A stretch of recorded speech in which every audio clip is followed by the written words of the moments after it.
ॐ नमो भगवते वासुदेवाय।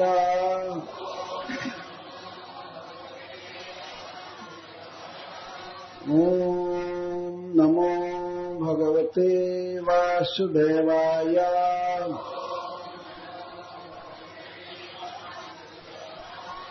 ॐ नमो भगवते वासुदेवाय।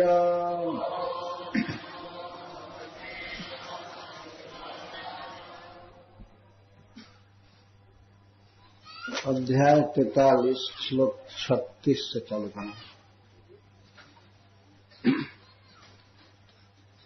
प्रजा भोजपतेरस्य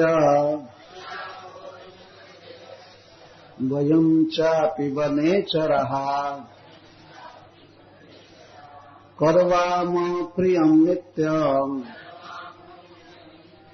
तन्नः परमनुग्रहः।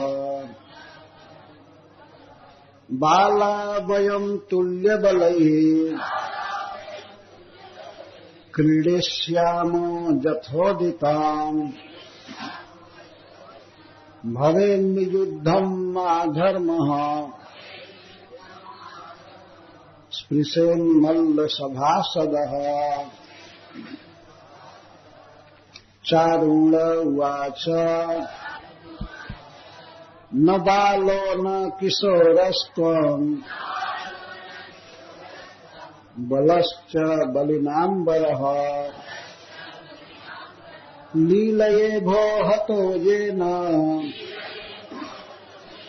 सहस्राद्युपसप्तभृत्। तस्माद्भवद्भ्यां बलिभिः युद्धव्यं नानयोऽत्र वै। मयि विक्रमवार्ष्णेय बलेन सह मुष्टिकः।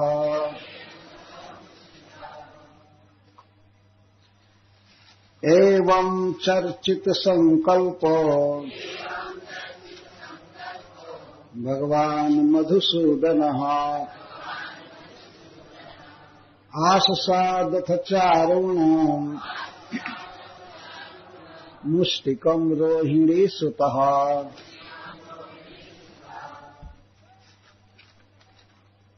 हस्ताभ्यां हस्तयोर्बद्ध्वा पद्भ्यामेव च पादयोः विचकर्षतुरन्योन्याम् प्रसह्य विजिगीषया। अरत्नी द्वे अरत्नीभ्याम् जानुभ्यां चैव जानुनि। शिरः शीर्षोरसोरस्तौ अन्योन्यमभिजघ्नतुः। परिभ्रामण विक्षेप परिरम्भावपातनैः उत्सर्पणापसर्पणैः च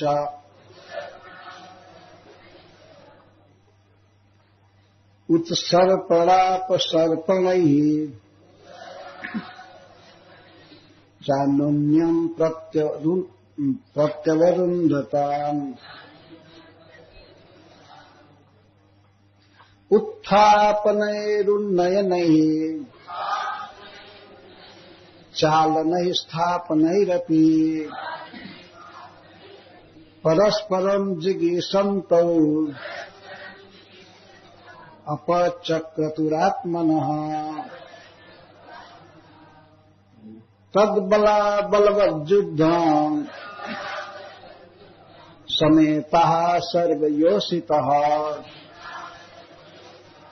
ऊचुः परस्परं राजन् सानुकम्पावरुथसः। महानयं बता धर्म येषां राज्यसभासदाम्। ये बला बलवद्युद्धं राज्ञो निच्छन्ति पश्यतः क्व वज्रसार सर्वांगौ मल्लौ शैलेन्द्र सन्निभौ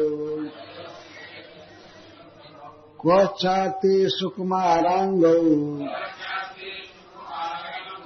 किशोरौ नाप्त यौवनौ धर्म व्यतिक्रमो यस्य समाजस्य ध्रुवं भवेत्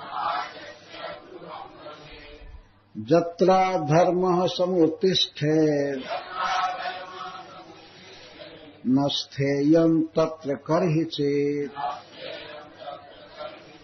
न सभां प्रविशेत् प्राज्ञः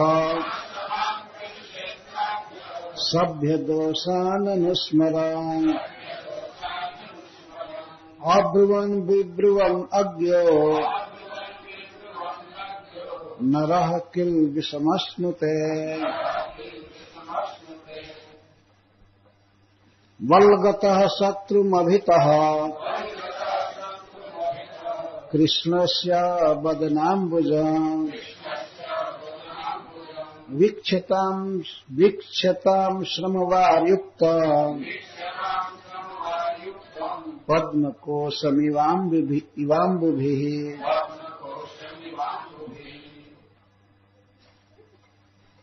किं न पश्यत रामस्य मुखमाताम्रलोचनम् मुष्टिकं प्रतिसामर्शम् हाससंरम्भशोभितम्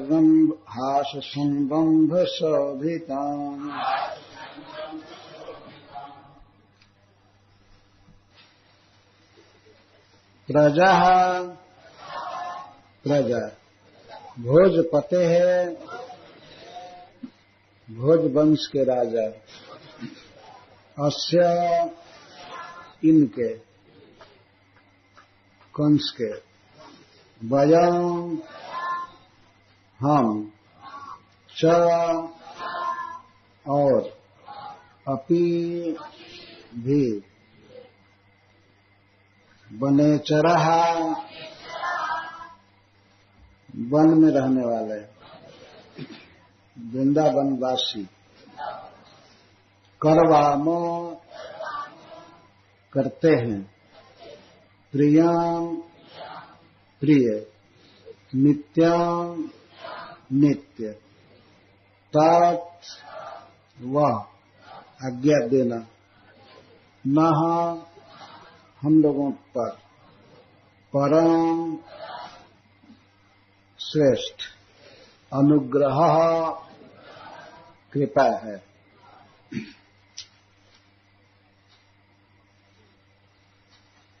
तो उस रंगशाला में सबके बीच जब आपस में लोग कृष्ण कथा कर रहे थे, कृष्ण की वार्ता कर रहे थे और तुरही बाजे बज रहे थे, तो इसको सहन नहीं कर सका चारुण और उसने संकेत करके रोका, बाजा बजाने वालों को संकेत किया हुआ से रुको और लोगों को भी जरा हल्ला मत कीजिए, सुनिए सुनिए कह करके तब कृष्ण को संबोधित किया। हे कृष्ण और हे बलराम, तुम लोग मल्ल युद्ध में बहुत प्रवीण हो, यह सोच करके राजा कंस ने आप दोनों को निमंत्रित किया है। जिस कार्य के लिए निमंत्रण गया है वह कार्य यहाँ करना है। राजा का मनोरंजन करना है, यहाँ कुछ मल्ल युद्ध करके, जिसमें केवल मल्ल युद्ध का अर्थ होता है जिसमें केवल हाथ का प्रयोग होता है और शरीर का, कोई डंडा हथियार भेला नहीं, इसको मल्ल युद्ध कहते हैं, इसको बाहु युद्ध भी कहते हैं। तो बाहुत युद्ध करना है और करके राजा को खुश करना है, क्रीड़ा है। और हम लोग जानते हैं कि अहीर के लड़के गाय चराते हैं, बछड़ा चराते हैं, तो वन में घूमते रहते हैं और गौएं तो चरती हैं, बछड़े चरते हैं, आपस में मल्ल युद्ध करते ही रहते हैं। बहुत जीवन के प्रारंभ से ही इनका अभ्यास होता है, वो कह रहा है।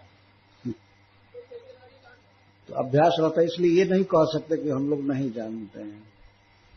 तुम लोग जानते हो मल्ल युद्ध को। मारिए थप्पड़ जोर से मारना चाहिए ना, जोर से मारना चाहिए, सामान्य नहीं।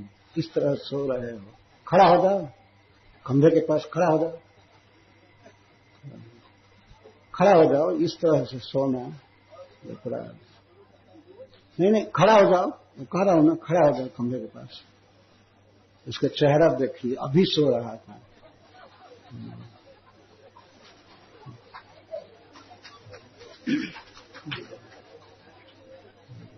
ऐसे बगल में खड़ा हो, जिससे अवरोध न हो।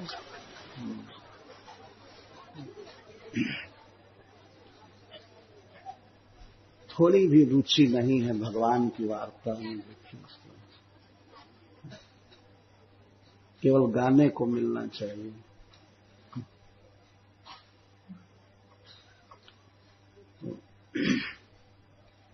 चारुण ने कहा कि आप लोग ये नहीं कह सकते कि हम नहीं जानते हैं, आप जानते हैं।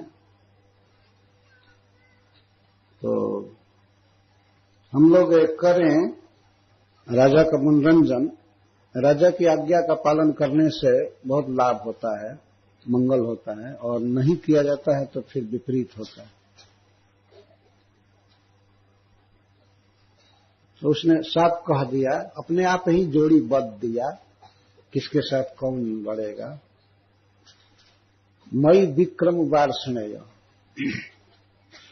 मेरे हे वार्ष्णेय, मई विक्रम।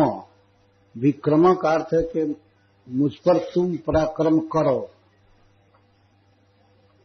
ऐसे क्यों बोल रहा है, तुम पराक्रम करो, विक्रम मई, मेरे से मुझ पर जोर आजमाओ। उसको बहुत अभिमान था चारुण को, वो ये कह रहा है कृष्ण का अपमान करते हुए, तुम मुझ पर जरा जोर लगाओ, यदि मैं लगा दूंगा तो तुम अभी परास्त हो जाओगे, मार दिए जाओगे, इसलिए तुम मुझ पर जोर लगाओ। तो जोर लगाओ, वो तो केवल दिखाकर पा रहा है कि अब केवल क्रीड़ा करनी है, तो युद्ध थोड़े है। और बलेन सह मुष्टि का, बल के साथ मुष्टिक जोर लगाएगा। बलेन सह मुष्टि का, मुष्टि को कर्ता कह रहा है, और इसमें भगवान कृष्ण को कर्ता कह रहा है। तुम मुझ पर जोर लगाओ आकर के, और बलेन सह मुष्टि का, मुष्टि के बलराम से भिड़े। तो चालू करो, कोई देर क्या करना, सब लोग जुटे ही हैं, राजा साहब बैठे ही हैं ऊंचे आसन पर, तो चालू किया जाए। तो भगवान कहते हैं, अवश्य हम भोजपति के प्रजा हैं, प्रजा का कर्तव्य है कि राजा की आज्ञा का पालन करे। हम लोग प्रजा हैं, प्रजा भोजपते रस्य वयम च अपि, वयम चापी, वयम चापी का अर्थ है कि हम लोग भी प्रजा हैं। इसका मतलब कि आप लोग तो हैं ही, आप लोग तो हैं ही, आप लोग बेटर प्रजा है, सिटीजन है, शहर में रहते हैं। शहर में रहते हैं, राजा के साथ ही लगभग रहते हैं, तो आप तो प्रजा है ही, हम लोग भी प्रजा हैं, इस बात को हम जानते हैं। ये वृंदावन, बरसाने, नंद और गोवर्धन सब मथुरा के शासन के अधीन ही पड़ता है, तो हम लोग भी प्रजा हैं। और हम नित्य ही राजा का प्रिय करते हैं नित्य, कभी अप्रिय नहीं किया हमने। इसलिए ये ध्वनित हो रहा है हम कभी अप्रिय नहीं किए। या पूछिए राजा साहब यही है, कभी कोई गाली दिए हैं परोक्ष में भी? हम हमेशा प्रिय किए नित्य।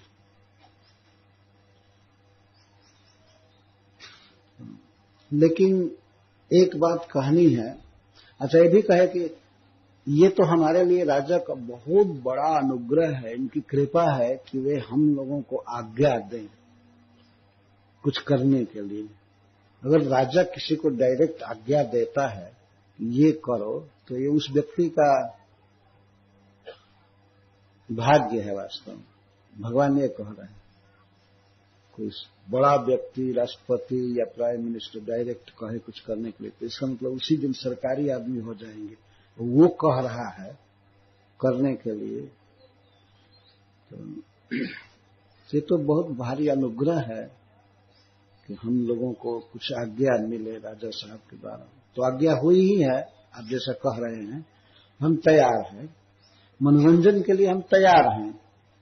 लेकिन एक निवेदन कर रहे हैं कि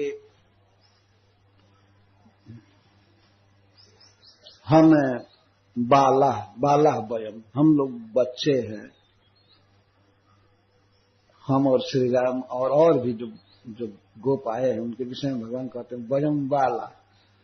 श्री राम सुबल आदि को साथ में करके कह रहे हैं हम लोग बाला हैं, बालक हैं। अतः तुल्य बल ही क्रीड़ी श्यामा, अतः हमारे समान जिनका बल है उनके साथ हम क्रीड़ा करेंगे। बिल्कुल उचित बात भगवान बोल रहे थे, सारी सभा ने पसंद किया इस बात, लड़का ठीक बोल रहा है।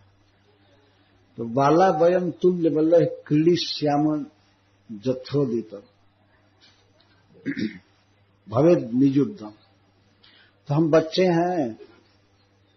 श्री भगवान ये नहीं कह रहे हैं कि हम अल्प बल वाले हैं, पर बालक कहने का मतलब बालक में कम बल होता ही है। श्रीपद वल्लभाचार्य जी कहते हैं कि ये क्यों नहीं कह रहे हैं कि हम में कम बल है, तो वे स्वयं अर्थ करते हैं कि भगवान कैसे कहें कि हम में कम बल है।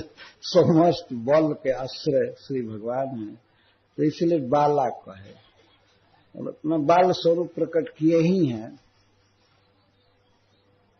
बालक हैं।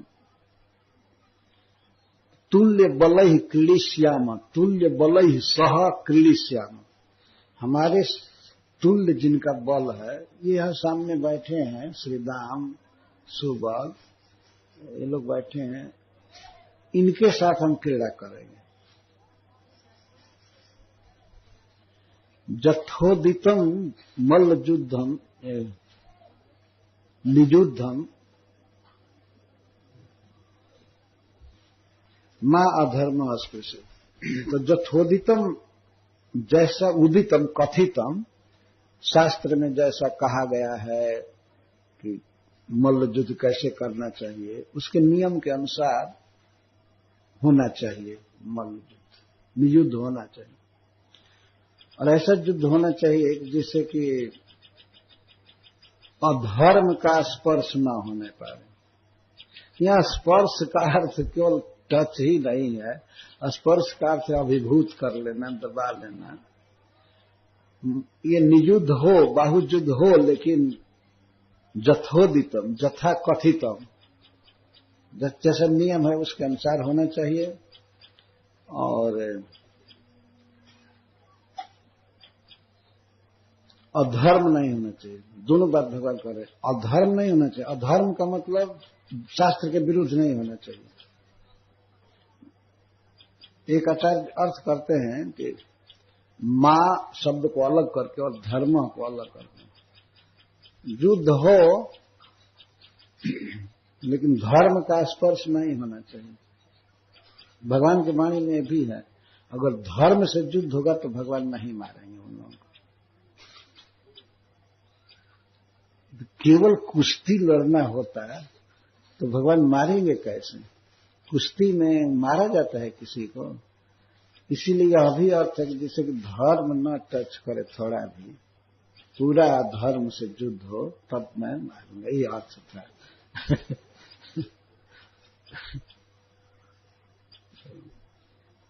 मल्ल सभासद, मल्ल या तो संबोधन है अथवा मल्लों की सभा में बैठे हुए सभासदों को अधर्म स्पर्श न करें, ऐसा ध्यान रखना चाहिए। हम तैयार हैं, लेकिन इसमें से किसी को उठाया जाए, दो को खड़ा किया जाए, एक बलराम जी के साथ लड़ेगा, एक हमारे साथ लड़ेगा। इतना सुनते ही चारू ने बोला, न बालो न किशोरस्तम, तुम बच्चा नहीं हो, यहां तक कि किशोर भी नहीं हो। तुम जवान हो, कहने का सही है, जुआ हो। अर्थात एक पूर्ण युवक में जितना बल होना चाहिए उससे भी कोटि गुना बल तुम में है। भगवान ने कहा कि न बालो न किशोर, चारुण ने कहा न बालो न किशोरस्तम, तुम बालक नहीं हो न किशोर हो।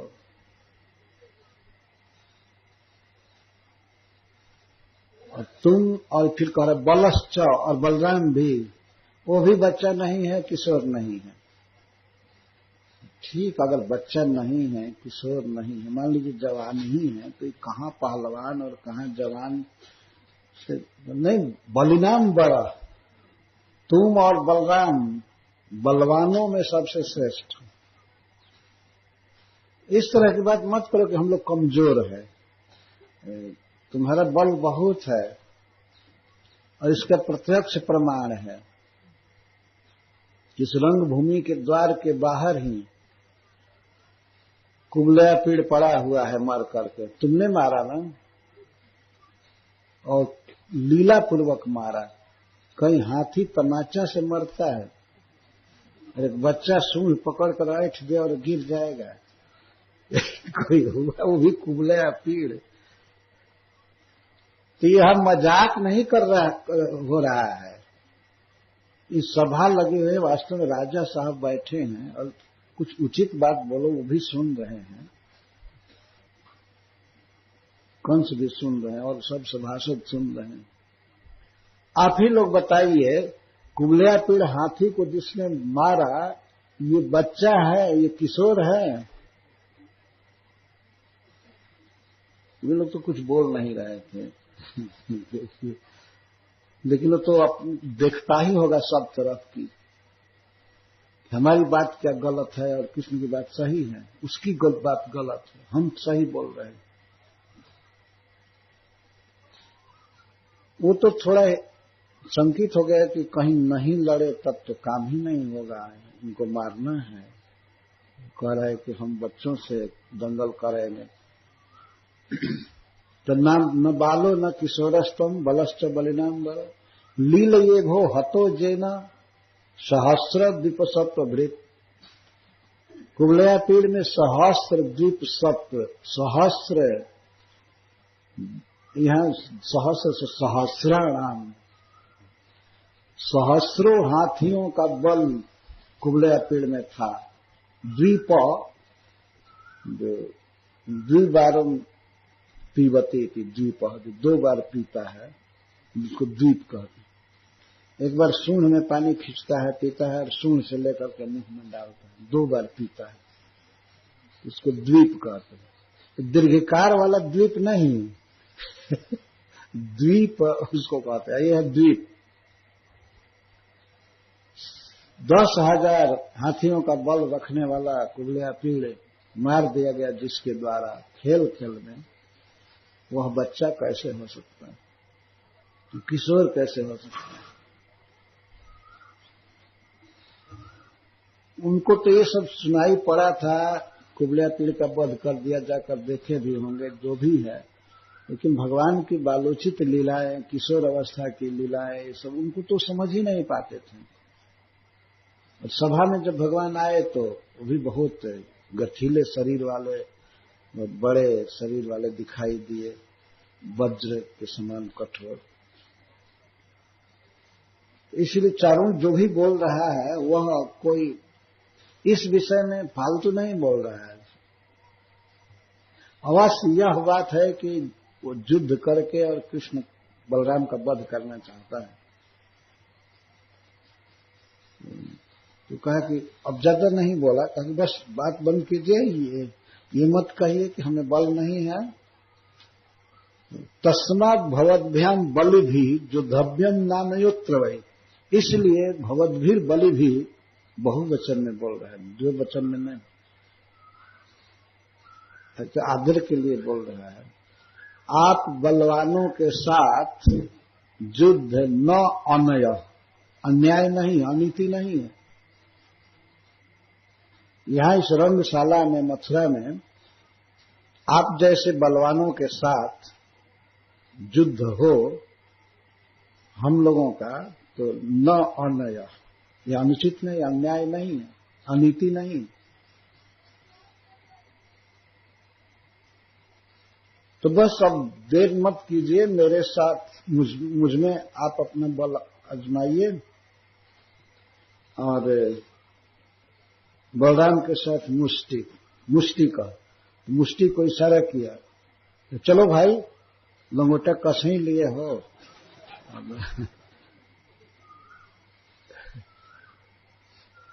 तो अपना अपना मंगलाचरण या हाथ मिलाना जो भी था, सलामी दागना, सब कर रहे थे। तब श्रील सुखदेव गोस्वामी कहते हैं, एवं चर्चित संकल्प। चर्चित का अर्थ होता है स्वीकार करना, चर्चा का अर्थ है स्वीकार। सब समय चर्चा का अर्थ कोई बातचीत ही नहीं होता है। चर्चित को अगर अनुवाद करेंगे डिस्कस्ड, संकल्प चर्चित। तो किसका संकल्प?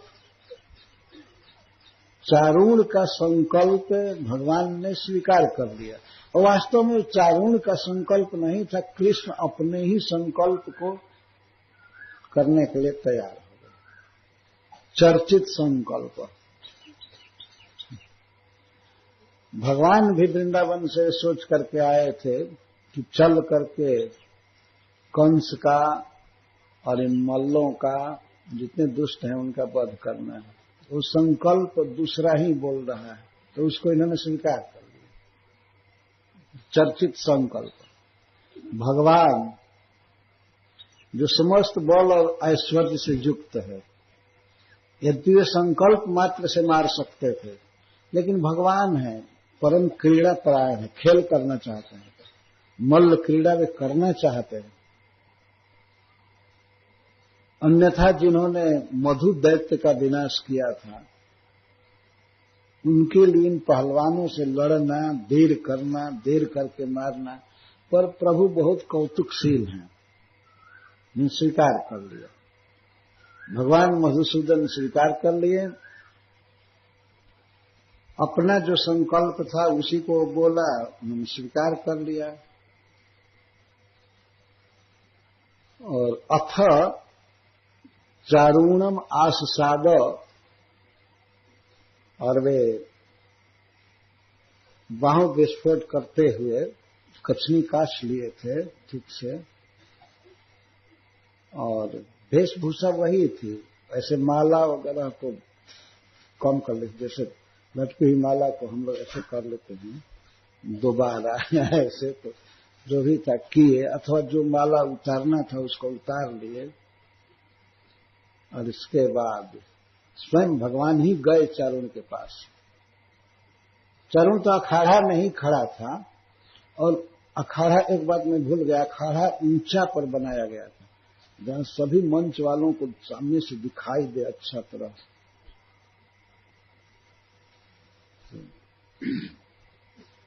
कृष्ण भीड़ गए चारुण से और श्री बलराम जी मुष्टिक से। तो एक बार में एक ही का वर्णन आएगा, लेकिन दोनों का समझना चाहिए। युद्ध एक समय चालू हुआ, ऐसे तो समाज जान रहा है कि क्रीड़ा है, परंतु क्रीड़ा क्रीड़ा नहीं थी, वो बहुत बृहद युद्ध था। चालू किस तरह से दंगल होता है, हो सकता है आप लोगों में से बहुत लोग देखे होंगे। सुखदेव गोस्वामी उसी तरह से वर्णन कर रहे हैं। ध्यान रखना चाहिए कि भगवान मल्ल युद्ध कर रहे हैं और बहुत परिश्रम किए, बहुत देर तक युद्ध हुआ है। आससाद का अर्थ है निकट आए, भगवान श्री कृष्ण आए निकट। यह मल्ल युद्ध है। तो ऐसा नहीं समझना चाहिए हम तो जो देहात में देखे हैं गांव में, तो इसलिए कह दिए लंगोटा बांध कर तैयार। ऐसी बात नहीं। पहलवान भी खूब सुंदर कपड़ा पहने थे, अवश्य वो कपड़ा घुटने तक ही था, कछनी काचे हुए, और सब कुछ ठीक था। और भगवान श्री कृष्ण भी परम सुंदर वेशभूषा में थे। जैसा हाथी के वध के समय उन्होंने अपने अलकों को संवारा, बांधा, तो उस तरह से यहां भी समझना चाहिए। जिस समय भगवान तैयारी कर रहे होंगे अब चारूल से लड़ें, उस छवि को अपने मन में धारण करना चाहिए कि चले। और किसको प्रणाम किए होंगे? मनुष्य अपने इष्टदेव का, देवी का, देवता का स्मरण करता है। भगवान ने अपने माता पिता का स्मरण किए होंगे, प्रणाम किए होंगे, या अपने गुरु गर्गाचार्य जी, ये जो भी देवी देवता है भगवान सबका स्मरण करते हैं। आखिर मनुष्य लीला कर रहे हैं तो जय भूतेश्वर नाथ की जय। तो उन्हीं के धाम में वो रक्षक हैं, मथुरा के पहरेदार हैं भूतेश्वर। तो हो सकता है भगवान ने कहा होगा कि जय भूतेश्वर नाथ, और चल।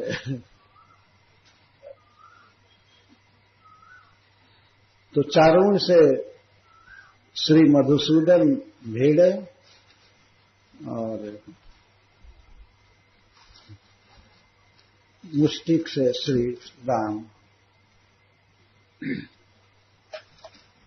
रोहिणी सुता, मुष्टिकम रोहिणी सुता, रोहिणी ने जिनको जन्म दिया है वे श्री बलराम जी मुष्टिक से भिड़े।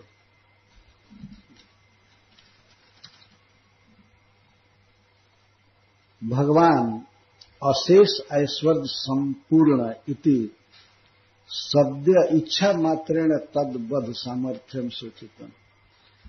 तो सुखदेव गोस्वामी कहते हैं केवल भगवान सोचें कि ये मर जाए, बद्ध हो जाए, तो भगवान मार सकते थे, लेकिन फिर भी लीला करते हैं। तो दोनों भाई दोनों से भीड़ रहे, चारुण से कंस चारुण मर्दनम भगवान श्री कृष्ण चारुण से और श्री बलराम जी मुष्टिक से भीड़। कैसे? सबसे पहले हस्ताभ्याम हस्तयोर बद्ध, पहले हाथ से हाथ, पंजा से पंजा पकड़े, हाथ से हाथ। सावधान रहिए, दंगल देख अगर नहीं देखेंगे तो खड़ा करा करके दिखाया जाएगा।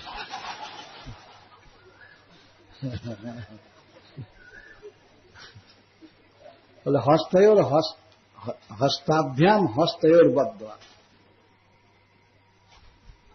दोनों हाथों से दोनों हाथ पहले पकड़े और पदभ्याम एवं पादयो, भीड़ गए दोनों। हाथ पकड़ करके अब गिराने की चेष्टा करना, पटकने की चेष्टा करना, तो हाथ से हाथ भीड़ गया और पैर से पैर, पैर पर भी कोशिश करते हैं ना पहलवान लोग, तो पैर पर मार दिया जाए और गिर जाए, गिराने की चेष्टा, पटकने की चेष्टा। तो श्रील सुखदेव गोस्वामी कह रहे हैं कि हस्ताभ्याम हस्तयोर बद्ध्वा और पदभ्याम एवं च पादयो, चरणों में चरण भिड़ा करके, हाथ में हाथ भिड़ा करके, चकर्षतु, एक दूसरे को झटका से खींचने की कोशिश कर रहे थे। खींचना, वो और चारों अपनी तरफ खींच रहा था और भगवान अपनी तरफ खींच रहे थे। तो विचकर्षतु, चकर्षतु का अर्थ खींचना और विचकर्षतु का अर्थ विशेषण, विशेष रूप से अपने तरफ खींच रहे थे। तो कभी वो झटका देता था, भगवान खींच जाते थे, कभी भगवान झटका देते थे। ठीक बलराम जी मुष्टि के साथ ऐसे ही लड़ रहे हैं। तो हस्ताभ्याम हस्तयो पदभ्याम में च पादयो विचकर्षतुर अन्योन्यम प्रसह विजिगीषया, बला बहुत बल लगा करके परस्पर खींच रहे थे। ये भगवान श्री कृष्ण की मल्ल क्रीड़ा है। ये भी कम परेशान नहीं है। अगर बाहर दृष्टि से देखा जाए तो विजिगीषया, जेतुम इच्छया, जीतने की इच्छा से, चारुण और मुष्टिक दोनों, चारुण और श्री कृष्ण, और उधर श्री बलराम और मुष्टिक, विजिगीषया, जीतने की इच्छा से, अरे जिनका नाम ही सब पर विजय दे देता है, वे भगवान यहां चारुण से जीतने की होड़ में मल्ल क्रीड़ा कर रहे हैं। और प्रसय ही जबरदस्त बल लगा करके, जब श्री कृष्ण खींचते हैं जोर लगा करके, तो कुछ मुख की आकृति ऐसे खींचना बांध, तो तब तक चारों ही झटका दे करके खींच रहा है। किनको खींच रहा है? मधुसूदन को, मधु दैत्य का विनाश करने वाले भगवान को भी वो खींच रहा है। तो पैर से पैर भिड़ाना,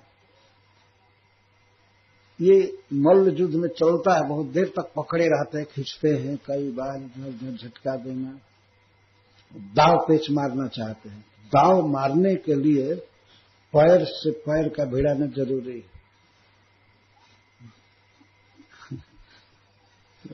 जो देखे हैं पहलवानी वो बहुत अच्छा से समझेंगे। और यहाँ पहलवानी नहीं समझना, वास्तव में कृष्ण की मल्ल क्रीड़ा के समय जो छवि है उसी पर अपने मन को केंद्रित करना होता है। इस तरह से वे परस्पर भीड़े, विजिगीषया परस्परम जेतुम इच्छया प्रसह्य बलात् परस्परम विचकर्षतु विकृष्टवन्तौ। और क्या, कैसे कैसे ये तो खींच रहे हैं। इस श्लोक में ये वर्णन है कि अपने तरफ खींच रहे हैं, अपने तरफ खींच रहे हैं कि पकड़ करके अच्छा से पटक दे या दाव मार दे, धोबिया पाट मार दें, जो भी है। कई दाव होते हैं, पकड़ करके अपने कब्जे में करके और पटक दे, लेकिन दोनों को में से कोई पटका नहीं जा रहा था। कितना भी जोर लगा रहे थे कृष्ण, लेकिन चारुण बराबर में जा रहा था। यही तो शोभा है वास्तव में भगवान के साथ मल्ल युद्ध। तो खींचा खींची कर रहे थे और अब प्रहार कर रहे हैं एक दूसरे पर। वास्तव में वो क्रीड़ा नहीं थी, वो युद्ध था। तो अरत्नी द्वे अरत्नीभ्याम जानुभ्याम चैव जानुनि। अरत्नी, हाथ के इस हिस्से को अरत्नी कहते हैं, और खास करके जब मुक्का बांधा जाता है इसको अरत्नी कहते हैं। अभी प्रहार चालू किए। प्रहार जो भी चालू होता था चारुण की तरफ से और मुष्टिक की तरफ से, क्योंकि उन लोगों को तो शिक्षा दी गई थी कंस के द्वारा कि उनको मारना है। तो थोड़े ही देर के बाद प्रहार चालू हुआ। तो सर्वज्ञ भगवान भी जानते ही हैं कि मार रहा है, तो वो भी जैसे वो मारना चालू किया था ऐसे ये भी मारना चालू किया। अरत्नी द्वे अरत्नीभ्याम, और वे अपने दोनों, अरत्नी यहां से यहां तक के हाथ को कहते हैं। केहुनी से मारना या यहां से मारना, मुष्टिका से मारना, प्रहार चालू हुआ है और खुल करके प्रहार होने लगा। सब लोग देखने लगे क्योंकि अंततः तो युद्ध था, दोनों तरफ से मारने के लिए ही जुटे थे। तो इसको एक कह सकते पहले कि पंजा से पंजा भिड़ाए और मारने लगे हाथ से, कुछ अवसर पाता था वो मारता। जानुभ्यम चाहिए जानुने, और पटक करके एक दूसरे से जब वो खड़े लड़ रहे थे तो घुटना से घुटने पर मार रहे थे, जानू से जानू पर मार रहे थे। वो चारुणी चाहता था कि ये किसी तरह से गिर पड़े और मैं मार दूं इसको, जान से मारने की बहुत बुरी अभिसंधि थी। लेकिन भगवान ने इस मल्ल क्रीड़ा का आनंद ले रहे हैं, उनको अच्छा लग रहा था चारुणी के साथ भिड़ना। तो घुटना से घुटना पर मारना और अरत्नी से अरत्नी पर मारना, सिर से सिर पर भिड़ा रहे थे। कभी कभी आपने पहलवानों को देखा, आपने सिर से उसके सिर पर जोर से मारना, तो सिरह शीर्षणा,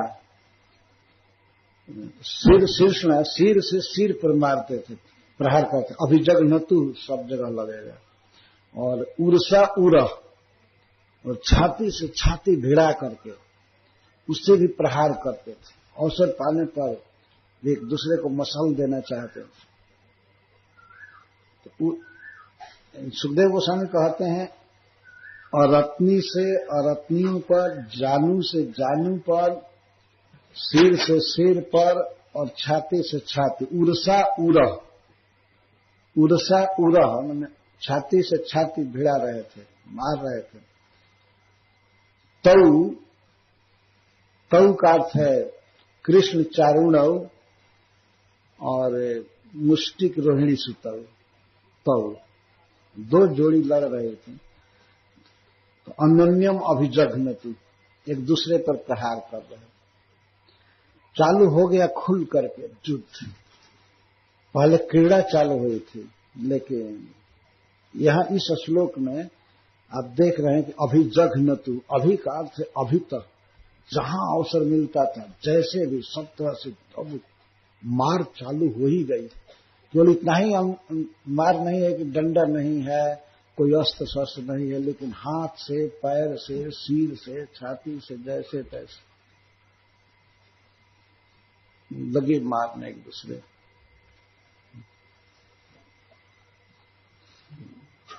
परिभ्रामण विक्षेप परिरंभावपात नहीं, उत्सर्पणापसर्पणश्च अन्योन्यम प्रत्यवरुंधता। किस किस तरह से लड़ रहे थे? परिभ्रामण, परिभ्रामण का अर्थ है परितः घुमाना, हाथ पकड़ करके, और जो जस्ती हाथ पकड़ करके अपने से छुड़ा कर, हाथ जो पकड़े हैं, मान लीजिए लड़ने आते हैं, कई बार आते हैं, हाथ छूट जाता है, फिर पकड़ते हैं, पकड़ में आ जाते हैं, पकड़ करके एक योद्धा चारों तरफ घुमा रहा है, चारों तरफ घुमा है, इसको परिभ्रामण कहते हैं। खूब घुमाना, घुमाने से भी बल पस्त हो जाता है, जोर से घुमाना, जोर से परिभ्रामण हो रहा है। परिभ्रामण, हाथ पकड़ करके बहुत जबरदस्ती झकोरना, घुमाना। और विक्षेप, और विक्षेप का अर्थ है हाथ पकड़ के कहीं जोर से झटक दे, फेंक देना, किसी को जोर से धकेल देना और फेंक देना दूर, इसको विक्षेप कहते हैं। विशेष छेप, फेंकना। तो परिरंभण, परिभ्रामण, परिभ्रामण का अर्थ है घुमाना जोर से। और ऐसी बात नहीं थी केवल भगवान ही घुमा रहे थे चारुण को, चारुण भी कभी पकड़ करके खूब घुमा रहे थे। जितना श्री कृष्ण करते, जितना चारुण करता था उतना श्री कृष्ण करते थे। ये मारपीट जो भी चालू हुआ चारुण की तरफ से चालू हुआ। तो परिभ्रामण और विक्षेप, धकेल देना, दूर फेंक देना। परिरंभ, परिरंभण का तो छाती से पकड़ करके पीछने दबाने की चेष्टा करना है। आलिंगन करना, आलिंगन का अर्थ है बिल्कुल अपने बाहों में कस कर, अपने कठोर शरीर से। इसको निष्पीडनम कहते हैं, बाहू से निष्पीडन, पीसने की कोशिश करना है। और ये बहुवचन में सब है। परिभ्रामणैः विक्षेपैः परिरंभैः औपातनैः च। और औपातन का अर्थ है अधक्षेप, जोर से पटक देना, चाहे उठा करके पटक देना या किसी दांव से पटक देना। तो कई बार होते थे, इसलिए बहुवचन का प्रयोग है। कई बार इस तरह के काम होते थे, कई बार घुमाना, झटकना, फेंकना, और छाती में मसल देने की चेष्टा करना और पटकना। उत्सर्पण, उत्सर्पण होता था। उत्सर्पण का है अर्थ है, अगर थोड़ा दूर होते थे पटकने के बाद भी, फेंकने के बाद भी, तो फिर सामने आते थे, सामने से आना, ताल ठोकते हुए और बाहु विस्फोट करते हुए, आ जाओ आ जाओ। कुछ पहलवानी के जो शब्द होते हैं वो भी भगवान कर रहे थे कभी कभी। और गर्मी तब चालू हुई, पसीना चालू होने लगा और चारूण को तो हो ही रहा था, भगवान के मुख पर पसीना बहुत अच्छा लग रहा था। लेकिन सभा में इस बात से बहुत दुख छा गया सबके हृदय में, विशेष करके नारियों के हृदय में। कभी ये मल क्रीड़ा नहीं हो रही है इस तरह से, इन दो बच्चों को इस स्थान पर भिड़ाया गया है इन पहलवानों से, हाँ धर्म हो रहा है, ये हो रहा है। उसी को यहां कह रहे पहले उत्सर्पण, सामने से आना, सामने से आना, आकर के अकस्मात फिर मारपीट या भीड़ जाना। या अपसर्पण, अपसर्पण का अर्थ दोनों का पीछे हटना। कभी सामने दौड़ करके लड़ते थे, कभी पीछे हटते थे। इसलिए अपने अपने अवसर की ताक में रहते थे। पीछे हटने का अर्थ पीछे हट करके और फिर या तो दौड़ करके लात से मारना या घूसा से मारना, मुक्का से मारने की कोशिश करना या पकड़ने की। इसलिए वो अपसर्पण करते थे, पीछे हटते थे। और इसके बाद फिर उत्सर्पण, चलते थे कि एकाएक पकड़े और पकड़ करके उठा करके पटक दे या घुमान, ये करें। तो उत्सर्पण और अपसर्पण हो रहे हैं।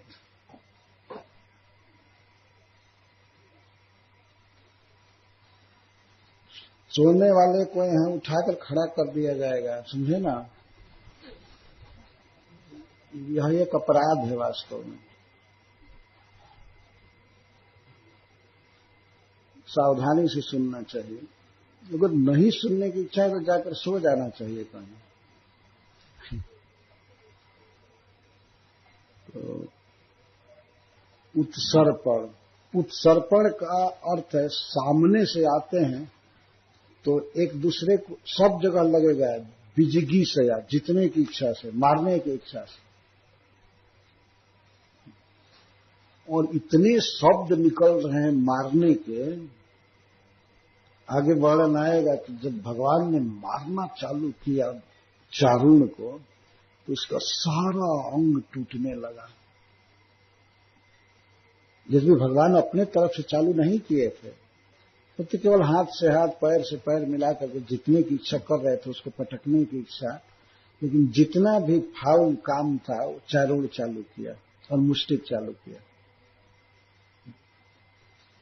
भगवान गलती नहीं करते हैं, गलती सब मनुष्य करते हैं, जीव करते हैं। गुण तुम्हार समझई निज दोषा, जे सब भांति तुम्हार भरोसा।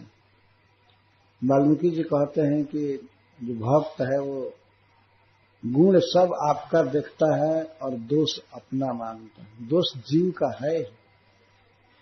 भगवान बहुत कृपा करके मथुरा पधारे हैं और भगवान आए हैं तो उनके साथ युद्ध, न स्वागत, न सत्कार, न माला पहनाना, न पानी का पूछना, कुछ नहीं, न आसन देना। बस सभा में आते ही राजा का मनोरंजन किया जाए, दंगल होना चाहिए, और कोई स्वागत नहीं किया गया कृष्ण का उस सभा में।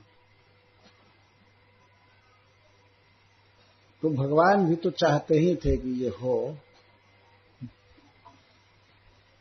कई दाव पे चल रहे, उत्सर्पण, अपसर्पण,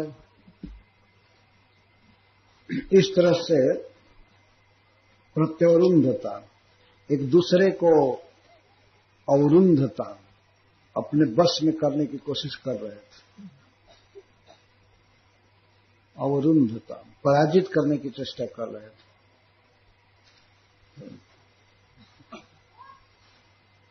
प्रतिपदम, प्रतिपक्षतया व अवरुंधता युधाते इत्यर्थ। यहाँ प्रत्यवरुंधता का अर्थ है युधाते। इस तरह प्रत्येक क्षण में लड़ते थे। कभी ऐसा नहीं हुआ कि थक गए तो थोड़ा बैठ लें, विश्राम कर ले अखाड़ा के किनारे, या ऐसा भी नहीं हुआ कि अच्छा श्री कृष्ण और चारों थोड़ा थक गए तब बलराम जी लड़े, या बलराम जी थक गए हैं, मुष्टिक थक गए हैं तो इनको। इतना बड़ा अखाड़ा था कि दोनों जोड़ी भिड़ी हुई थी,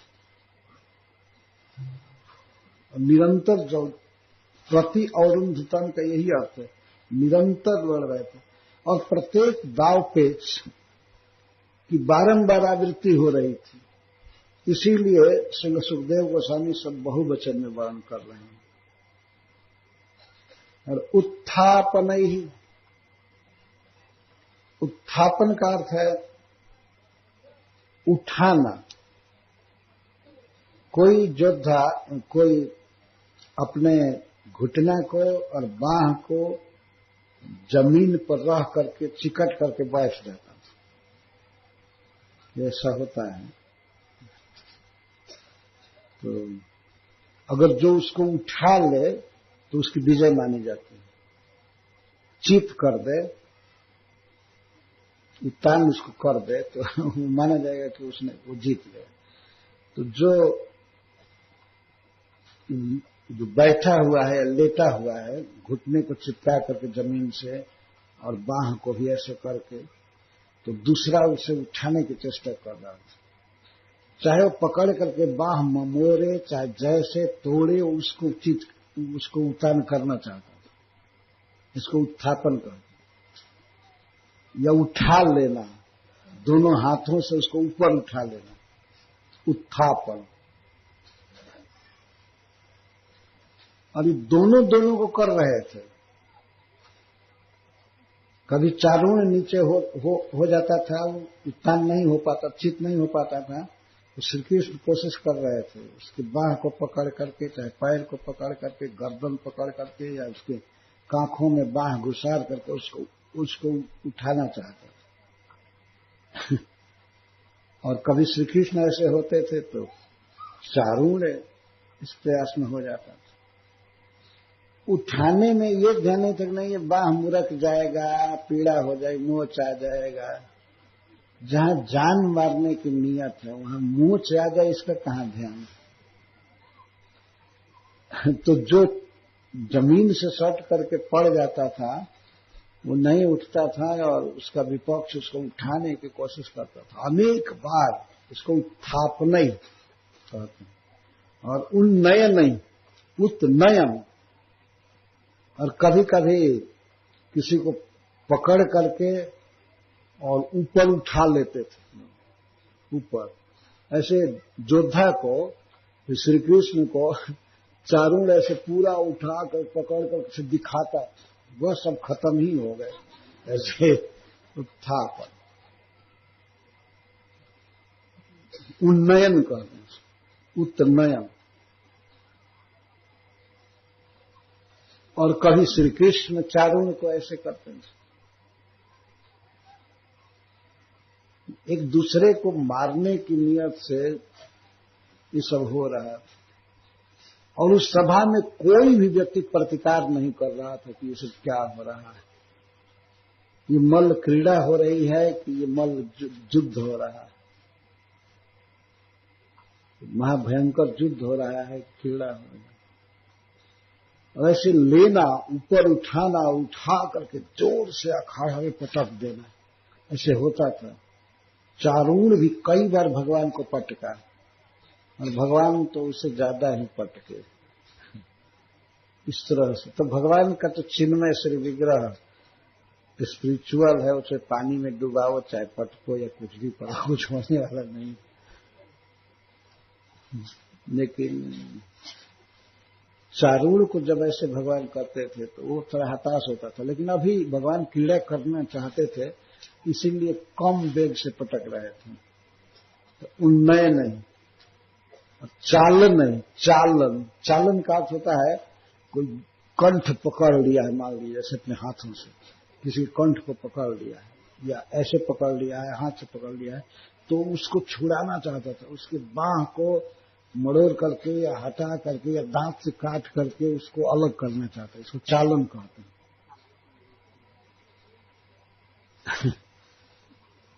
कभी कभी ऐसे पहलवान करते हैं, ऐसे पकड़ लेते हैं कंठ के पास।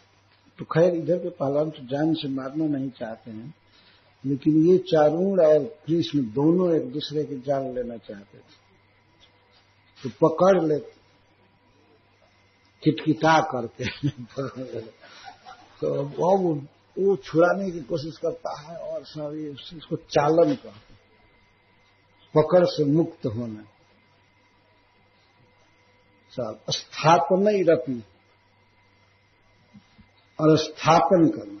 स्थापन का अर्थ है कोई मान लीजिए पटक दिया गया है, तो पटक दिया गया है तो उसके हाथ को एकदम मोड़ना, मोड़ करके सिकुड़ा देना जमीन पर, पैर को तोड़ करके उसको पिंड बना देना, तो स्थापन का। और ये सारा काम थोड़ा भी मतलब इस भाव से नहीं हो रहा है कि पहलवानी हो रही। ये दंगल क्या हो रहा था, वास्तव में भीमसेन और कीचक जैसा युद्ध हो रहा था। कीचक एक पहलवान था बहुत बड़ा, महाराज विराट का साला था। जब पांडव रह रहे थे तो द्रौपदी पर आसक्त हो गया था। एक दिन की बात है, द्रौपदी रोने लगी महाराज युधिष्ठिर के पास। दूसरे भेष में थे, राजा विराट के मनोरंजन का कार्य करते थे, जुआ खिलाते थे और क्या क्या।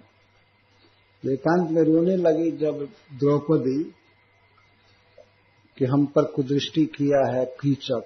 10,000 हाथियों का बल उसमें था कीचक। वो उसने साफ कहा द्रौपदी को कि तुम मेरे घर पर आओ, तुम बहुत सुंदरी हो, ये हो, वो पतिव्रता शिरोमणि हो। घबरा गई बेचारी, अपना अज्ञातवास का दिन बिता रही थी, मसाला पीसने का क्या क्या सैरंध्री का काम कर रही थी, अंगराग पीसने का महाराज विराट के लिए। तो भीम महाराज युधिष्ठिर ने कहा मैं तो कुछ नहीं कर पाऊंगा, तुम बल्लभ से कहो। भीमसेन का नाम बल्लभ था और किचन के इंचार्ज।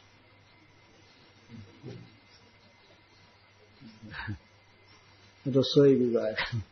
तो द्रौपदी ने उनसे कहा, सबसे सभी भाइयों से कहा, सबने कहा कि हम कुछ नहीं कर सकते हैं।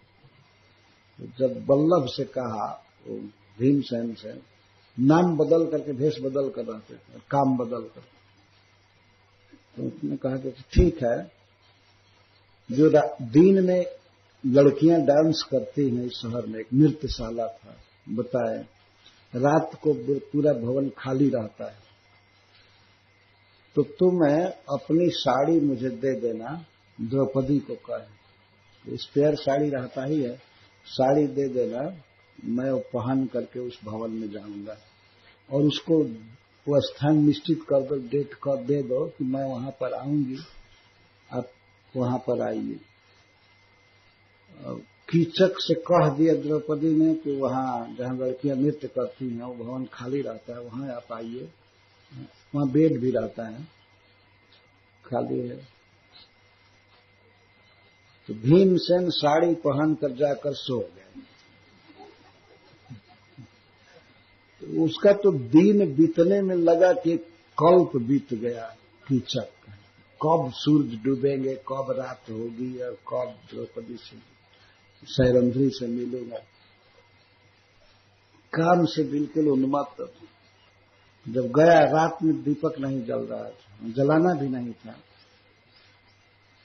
पहुंचा तो कीचक क्या कहता है, महाभारत में लिखा है, अपनी कैसे प्रशंसा की जाती है।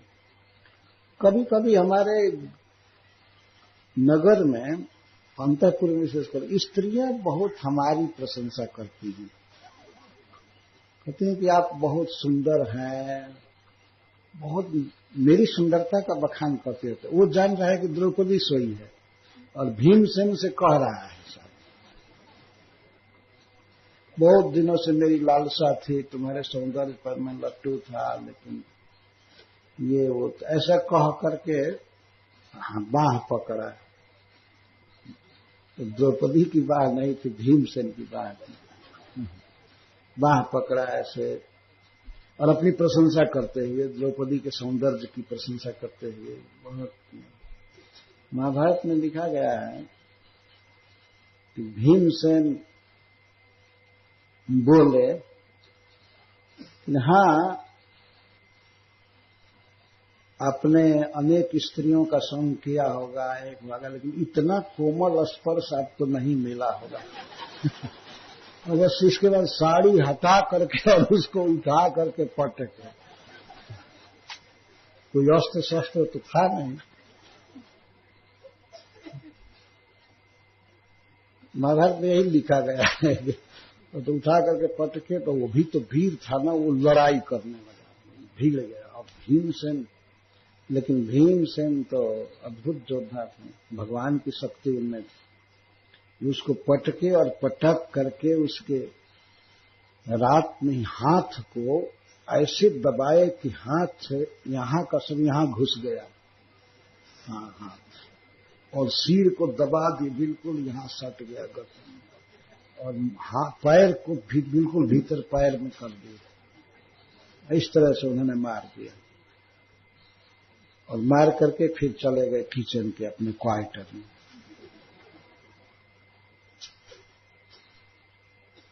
उसी दिन किसी तरह से कोई सिक्योरिटी बताया होगा कुछ कि रात में ही हल्ला हो गया। हल्ला हो गया कि कीचक पहलवान मारे गए, राजा विराट के साले मारे गए। कौन मारा छानबीन रात को चालू हुआ, ये सब ऐसे। तो लोग जुटे और राजा के यहां सब घटना हो रही थी, तो पता चल गया। आए नहीं, सैरंध्री तो बताई कि सैरंध्री नहीं बताई, सैरंध्री तो बताई कि हमारा पति गंधर्व है, गंधर्व लोग हैं, 5 गंधर्व हैं और वही लोग मारे होंगे। सैरंध्री पहले सैरंध्री को पकड़े, सैरंध्री को पकड़े, इधर रात के समय क्या आई थी, तो इसीलिए भेद खुल गया। वो द्रौपदी को पकड़ लिए, लेकिन द्रौपदी ने कुछ बताया नहीं। अब ये पता चल गया कि द्रौपदी के कारण हुआ है, तो उसको कीचक के लाश के साथ ही बांध करके ले जा रहे थे श्मशान, इसको भी जलाना है। इसी औरत के कारण सब हुआ है। जब ले जा रहे थे श्मशान में कीचक को द्रौपदी के साथ बांध, भीमसेन को पता लगा और एक वृक्ष उखाड़ करके रात में आक्रमण किए। तो पहले से भी हला था कि इसके 5 पति हैं गंधर्व, तो हल्ला हुआ कि गंधर्व आक्रमण किया है, गंधर्व आक्रमण किया है, रात को क्या मार से सब लोगों को मार पीट करके द्रौपदी को मुक्त कर दिए, फिर अपने भवन में चले आए। भीमसेन ऐसा किए। और इसके बाद जब अज्ञातवास पूरा हुआ तब पता चला कि कीचक को भीमसेन ने मारा था। और सिर्फ दुर्योधन आदि इस बात का अनुमान कर लिए कि कीचक को भीम के अलावा कोई नहीं मार सकता। अवश्य लगता है कि पांडव राजा विराट के यहां रह रहे हैं, तो टेस्ट करने के लिए गए और गौओं का अपहरण कर लिए। तब बृहन्नला अर्जुन गौओं को लौटाए थे राजा विराट के लिए। जो भी हो, यहाँ मुझे थोड़ी सी बात याद आ गई कि कीचक को मारा था भीमसेन ने। तो जैसे कीचक और भीमसेन का युद्ध हुआ, ऐसे वास्तव में भयानक युद्ध हो रहा है। तो उत्थापन, उन्नयन, चालन, स्थापन, परस्परम जिगीषंत अपचक्रतुरात्मना, एक दूसरे से जीतने की इच्छा से आत्मा का अपकार कर रहे थे। आत्मा का अर्थ है देह, देह का अपकार कर रहे थे, मतलब देह को तोड़ रहे थे, देह पर मार रहे थे, यही आत्मा का अपकार। देह पर घूसा मारना या बाह मड़ोड़ना, गर्दन ऐंठ देना और पैर से मारना, घुटना से मारना, जानु से मारना, तो इससे देह का अपकार हो रहा है। यद्यपि श्री भगवान के देह में कोई अपकार नहीं हो रहा था, कोई देह नहीं, लेकिन कोई अपकार नहीं, लेकिन लोग जो देख रहे थे उनकी दृष्टि से सुखदेव गोस्वामी बोल रहे हैं कि वे ऐसा समझ रहे थे कि देह तो खराब हो जाएगा, कितना पीटा जा रहा है, तोड़ा जा रहा है, मड़ोड़ा जा रहा है, तो देह का अपकार हो रहा है भिन्न तरह से।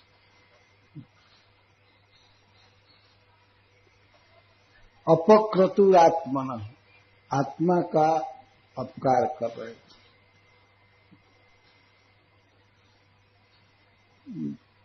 दंगल इस तरह से हो रहा है तो आत्मा का अपकार होगा ना। कोई मार रहा है कहीं तो घाव हो जाएगा, फूल जाएगा, शरीर टूट जाएगा, कुछ हो सकता है। तो यह है आत्मा का अपकार। आत्मा मतलब देह, यह देह का अपकार हो रहा है। इसलिए विश्वनाथ चक्रवर्ती ठाकुर इस पर लिखते हैं कि आत्मनः अपचक्रतुरिति बहुल परिश्रम विस्तारणात् श्री भगवता वस्तुतस्तद अभावे अपि तदुक्ति चारुणाभिप्रायानुसारत। भगवान के शरीर का, श्री विग्रह का कोई अपकार नहीं हो रहा है, कोई दर्द नहीं, कुछ भी हानि नहीं है, लेकिन चारुण सोच रहा था कि मारा तो ये, तो उस तरह से कुछ आवाज भगवान निकालते थे मुंह से, तो चारुण सोचता था कि अब मैं जीतूंगा। लेकिन भगवान के श्री विग्रह पर इस तरह का कोई प्राकृतिक वस्तु टच ही नहीं कर सकता है। नैनम छिन्दन्ति शस्त्राणि नैनम दहति पावक। चारुण का मुंह का क्या पहुंचेगा। तो चारुण के अभिप्राय से सुखदेव गोस्वामी बोल रहे हैं कि वो सोच रहा था कि अब इसकी नस नस ढील हो रही है। अथवा श्री सुखदेव गोस्वामी की ये शोक की उक्ति है, वो सोच रहे हो भगवान के देह पर मार रहा है चारुण, भगवान के श्री विग्रह पर, देह पर, श्री देह पर मार रहा है। अथवा लोग जो सोच रहे हैं, देखने वाले लोग, वो उनके विचार से सुखदेव गोस्वामी बोल रहे हैं। वैसे चारुण का देह तो खराब हो रहा है, लेकिन भगवान श्री कृष्ण का स्वरूप जो है देह, तो लोग देखने वाले देखते हैं कभी मारा, घूसा मारा, तमाचा मारा, चाहे बाह मरोड़ा, किया वो किया, तो उनके मन में ऐसा हो रहा है, तो इसीलिए ऐसे बोलते हैं। तो दो वचन में है, कृष्ण का देह खराब हो रहा था। खराब का मतलब अपकार का मतलब उसमें दर्द हो जाना या ये होना, दूसरे लोग सोचते थे, और चारुण अपने देह को खराब कर रहा। इस तरह से दंगल चल रहा है। मथुरा में भगवान का यह मल्ल युद्ध एक बहुत ही प्रसिद्ध लीला है। वैसे तो युद्ध तो बहुत किए हैं भगवान, सारंग धनुष से, गदा से, अनेक अवतारों में, लेकिन यह युद्ध एक अद्भुत है। चारूण और मुष्टिक या कूट, सल, तोसल आदि को एक ऐसा अवसर मिलता है जो भगवान के श्री विग्रह से सट करके जैसे करे, गिराने की, मारने की, उल्टा करने की, उत्तान करने की चेष्टा कर रहे हैं।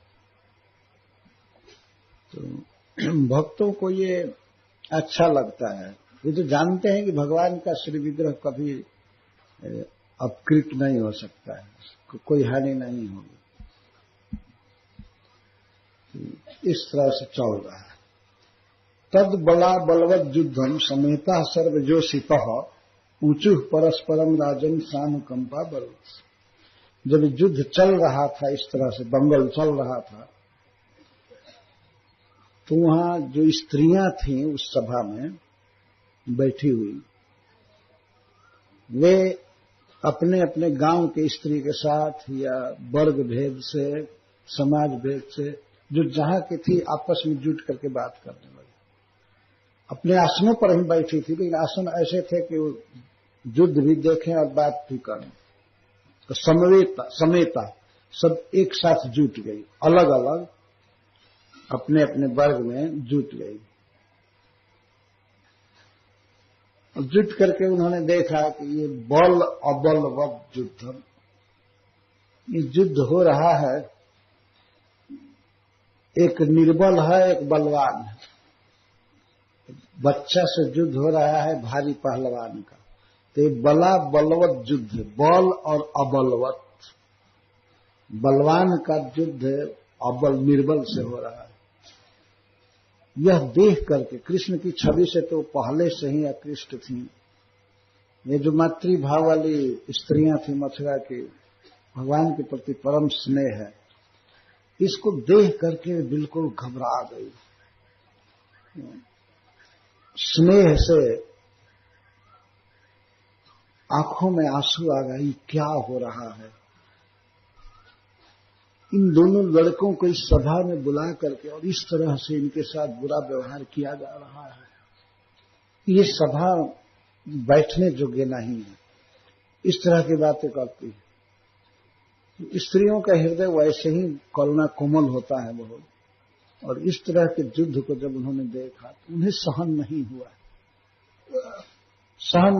उनके भीतर जो कृष्ण के प्रति स्नेह उमड़ रहा था, उसके कारण वे एक जगह आकर के अपने अपने स्थान, अपने अपने परिचित लोगों के बीच और इस तरह से बोलने लगी। जब पुरुष भी उसमें बैठे हुए थे जो भगवान के प्रेमी थे, स्नेह करते थे, लेकिन वो कुछ संकोच में थे। स्त्रियों को सहन नहीं हुआ। तो सुखदेव गोस्वामी कहते हैं, तद बला बलवत युद्धम समेता सर्वजोषित। उस सभा में बैठी हुई समस्त स्त्रियां आपस में कहने लगी, ऊंचु परस्परम राजन, हे महाराज परीक्षित, परम स्नेहवती और करुण हृदय की स्त्रियां जुट करके इस अन्यायपूर्ण युद्ध के बारे में लगी बोलने। सानुकंपा, स्नेह का यही स्वरूप होता है। यद्यपि मथुरा की स्त्रियां हैं, अतः भगवान के ऐश्वर्य से परिचित है, जानती हैं कि ये भगवान है। जैसा आपने पहले सुना कि स्त्रियां आपस में बात करती हैं कि एतौ वही भगवतः साक्षात हरे नारायण रस्य। अवतीर्णो विहांसेन वसुदेवस्य दुश्मनी। कृष्ण बलराम को देख करके स्त्रियों ने कहा था, बातचीत भी की थी कि ये दोनों साक्षात भगवान नारायण के अंश हैं और यही मथुरा में जन्म लिए हैं और नंद वसुदेव जी के घर में। तो मथुरा के लोगों का ये स्वभाव है, उन्हें ऐश्वर्य का ज्ञान रहता है, परंतु फिर भी भगवान की ऐसी लीला होती है कि वह ऐश्वर्य दब जाता है कभी कभी और माधुर्य प्रकट होता है।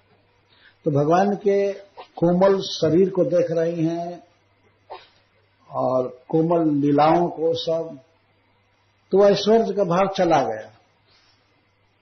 और स्नेह का ये स्वरूप भी होता है वास्तव में। स्नेह जिसके प्रति होता है अपने लोगों में, तो उसमें व्यक्ति बल नहीं देख पाता है, ये नहीं देख पाता नहीं ये बलवान है समर्थ नहीं, उसको उसमें हीनता की भावना करता है, पता नहीं क्या होगा, ये होगा वो होगा। स्नेह का ऐसा स्वरूप है। स्त्रियों के हृदय में कृष्ण के प्रति अतिशय स्नेह है, उस स्नेह से परस्पर जुट करके वे ये बातें कह रही हैं। हरीश्वर जी कहते हैं कि सर्वेशो अयम अनंत शक्ति अपरामृष्ट प्रभाव प्रभु लीला विग्रहवान इति प्रतिपदम संकीर्तयन्त्यो भीषण। इन स्त्रियों को मालूम है कि ये सर्वेश्वरेश्वर हैं, जैसा इन्होंने पहले कहा है, इनको पता है। ब्रज में रहते हुए ही जो जो लीला भगवान श्री कृष्ण करते थे, गोवर्धन धारण की या काली दमन आदि की, इंद्र का मद दूर करने की, ये सब लीलाएं उसी समय इनके पास आ जाती थी। मथुरा कोई दूर नहीं है नंदगांव से या वृंदावन से, गोवर्धन से। तो इन लीलाओं का कथन उपकथन मथुरा में होता था पहले से, प्रारंभ से ही। तो श्री कृष्ण ब्रज में रह करके जो किए हैं सब इनको पता है, सुनी है और बोली भी है, कई बार चर्चा भी किया है, गान भी किया है। अरे जानते हैं कि सर्वेश्वरेश्वर है, अनंत शक्ति, इनकी शक्तियां अनंत हैं, अपरामृष्ट प्रभाव, और ऐसा प्रभाव है जिसकी कल्पना कोई दूसरा कर नहीं सकता है। श्री कृष्ण का ऐसा प्रभाव है। और ये लीला करने के लिए अपना मनुष्य श्री विग्रह प्रकट किए। प्रतिपदम, प्रत्येक दिन प्रत्येक क्षण ये आपस में चर्चा करती थी, श्री कृष्ण के विषय में चर्चा करती थी, बोलती थी। और श्रीमंत्योरपि मुहु ब्रजस्थित कृतिम विद्वन्मुखा, विद्वानों के मुख से, श्री गर्गाचार्य जैसे विद्वानों के मुख से सुनती थी सारी लीलाएं जो ब्रज में किए हैं। श्रीमंत्योरपि, स्वयं कीर्तन करती थी, बोलती थी, कथा कहती थी और सुनती रहती थी, लेकिन फिर भी कृष्ण की इस मल्ल क्रीड़ा में कृष्ण का पराभव देख करके और इस तरह से दुखी हो रही हैं। खेदम प्रापुरवेक्ष युद्ध मबला जब तक तदात्म मोह पाशो दृढ़।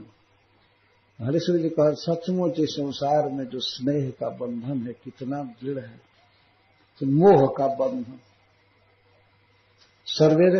सर्वेश्वर हैं, इतनी लीला कर चुके हैं, अभी मथुरा में कुबला पीढ़ी का वध किए और धनुष के रक्षकों का, सैनिकों का वध किए, लेकिन फिर भी स्त्रियों को कृष्ण के विषय में शोक हो रहा है। सचमुच स्नेह का, प्रेम का बंधन अद्भुत होता है, दृढ़ होता है। कोई ज्ञान काम नहीं कर रहा था कि ये भगवान है, इनको मारेंगे। वे घबरा गई, तो वे आपस में इस तरह से बोलती है।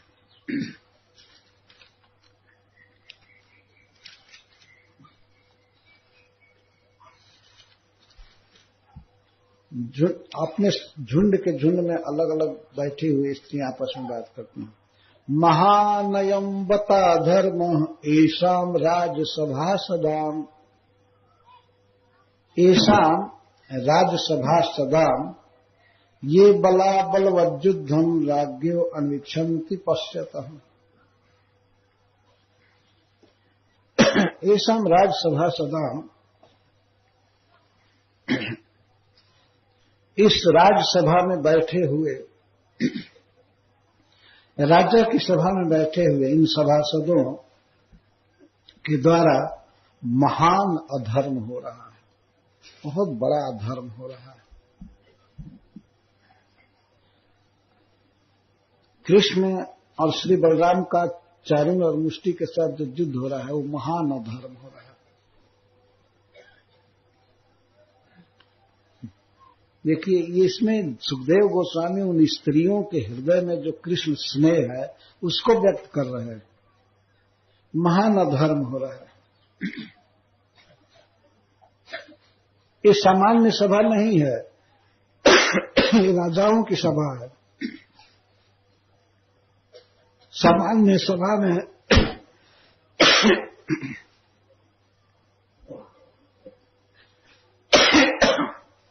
थोड़ा पानी दीजिए।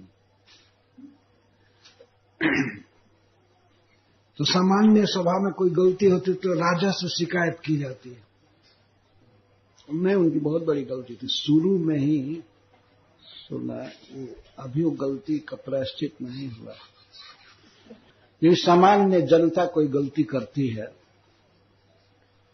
तो राजा या राजा के आदमी से शिकायत की जाती है, सरकार से कहा जाता है तो सरकार एक्शन लेती है। लेकिन ये राजाओं की सभा में अन्याय हो रहा है। राजसभा सदा, कई राजा बैठे हुए। राजसभा सदन का अर्थ है कि राजा के सभासद, कंस के सभासद बैठे। पार्लियामेंट में ये अपराध हो रहा है। देखिए,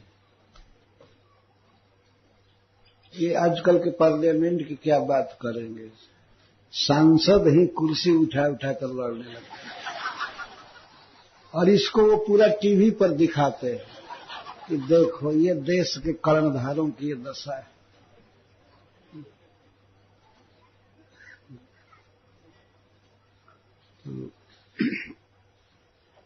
इस संसार में देखा जाता है कि कहीं पर कोई पाप हो रहा है, अत्याचार हो रहा है तो राजा से कहा जाता है तो राजा उसको दंड देता है अत्याचार करने वालों।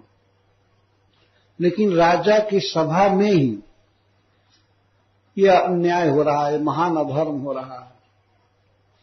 और ऐसा भी नहीं कि राजा अपने क्वार्टर में चला गया है, कहीं राजभवन में, यहां नहीं है। राज्ञ से पश्यत, वो भी देख रहा है, यहीं बैठा है राजा। राजा के देखते देखते उसके सामने सब हो रहा है, मतलब सब यही करा रहा है दुष्ट। यह भी विचार है, इसके देखते देखते सब हो रहा है, मतलब ये चाहता है। इसे इन स्त्रियों को पता नहीं था कि बहुत बुरे नियत से इन दोनों को बुलाया गया है, कंस ही बुलाया है। लेकिन कम से कम इतना कह रही हैं कि राजा देख रहा है, इसके आंख के सामने सब हो रहा है, तो और अधिक अन्याय है, धर्म हो रहा है। क्या धर्म हो रहा है? बला बलवत युद्ध, अबल का बल से युद्ध हो रहा है, बलवान से निर्बल का युद्ध हो रहा है। बहुत बड़े बड़े मल्लों के साथ इन बच्चों का युद्ध हो रहा है। ऐसा दंगल कहीं सुने हैं आप? देश के नामी पहलवान हैं, वो क्या 10-12 वर्ष के बच्चे के साथ लड़ते हैं? उनका दंगल होता है तो कहीं दूसरा पहलवान आता है, लगभग उनके समकक्ष रहता है। लेकिन यहां पर बल अबलवत युद्ध, बलवान के साथ निर्बल का युद्ध हो रहा है। और राज्ञ पश्यत, राजा के देखते देखते राजा के सामने ही ये इस युद्ध की इच्छा कर रहे हैं। अनुइच्छन्ति, सभा में लोग जुटे हुए हैं, किस इच्छा से जुटे हैं? मल्ल युद्ध देखने की। और मल्ल युद्ध हो रहा है बच्चा के साथ और भारी पहलवानों के साथ। ये महान अधर्म हो रहा है।